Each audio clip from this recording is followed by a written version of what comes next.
ગબ્બર ઠાકોરને નાક બાર મૂકી દીધા છે, એમને કંઈક ડીજે કર્યું હતું એમાં. તો જ્યારે ઠાકોર સમાજનું સંમેલન હતું સેક્ટર 11માં, ત્યારે પણ હું ડીજેમાં કદી ગાતો નથી. કમલેશભાઈ તમને ખબર છે, અશોકભાઈ તમને ખબર છે, રોહિતભાઈ તમને ખબર છે. મેં એક વિનંતી કરી હતી જ્ઞાનીબેનને. તો જ્ઞાનીબેન એવું કહેતા કે ભાઈ મેં બંધારણ નહીં ઘડ્યું, પણ બોલ્યા તો તમે ને પેલા આગળ તો તમે આવ્યા હતા ને, તમે બોલ્યા હતા ને. તો બધા બનાસકાંઠાના ઠાકોર સમાજના જે આગેવાનોએ બધું બંધારણ કર્યું છે, બરાબર છે, બંધારણ કર્યું. ઘણા બધા એવા ઠાકોર સમાજમાં ઘણા બધા એવા કુરિવાજો હતા, જે બહુ સારું કામ કર્યું છે ઠાકોર સમાજના બધા આગેવાનોએ.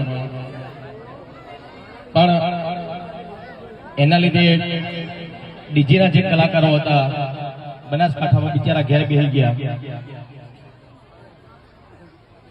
અને જે આગેવાનો બંધારણ કર્યું એ લોકોને ખબર નહીં ડીજે એટલે હું. ખબર છે કમલેશભાઈ? ના ના એવું કહેતા હતા કે ડીજે વગાડશો એટલે બધા ભેગા થશે, નાચશે, કુશે, દારૂ પીશે ને ઝઘડા થશે. એવું જરૂરી નહીં. કોઈ ઢોલ વગાડતો તો દારૂ પીનારો પીવાનો જ છે, ઝઘડા કરનારો ઝઘડો કરવાનો છે. તો ડીજે બંધ થવાથી સમાજમાં સુધારો આવશે એ વસ્તુ ખોટી છે. જે ડીજે બંધ થયા છે ને એ રીતે ઘણા બધા કલાકારોના બિચારા એ લોકોનો રોજગાર બંધ થઈ ગયો છે. એ લોકોને ખબર નહીં પડતી. એ બધા મોટા માણસો છે, મોટા માણસો એટલે ડીજેની એમને ખબર નહીં પડતી. લોકો વીગો ગેવી રાખીને ડીજે લાયા હતા, એ લોકો ઘેર બેસી રહ્યા બિચારા. એક ડીજેમાં 15 કલાકારો કામ કરતા હોય, એવા બનાસકાંઠામાં કેટલા ડીજે છે?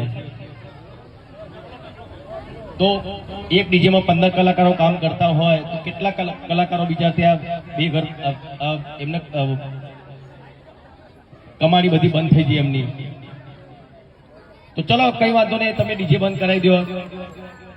પણ જેના લોકોના ડીજે બંધ થયા છે એ લોકો ઘેર બેસી રહ્યા છે, એમનો રોજગાર આપો. તમે ચલો આપો, નોકરી આપો, કઈ ધંધો તમે આપો ને. એમને તો એમના સિવાય કલાકારો બિચારા એક ગાવા કે વગાડવા સિવાય બીજું કોઈ કરી શકવાના નથી.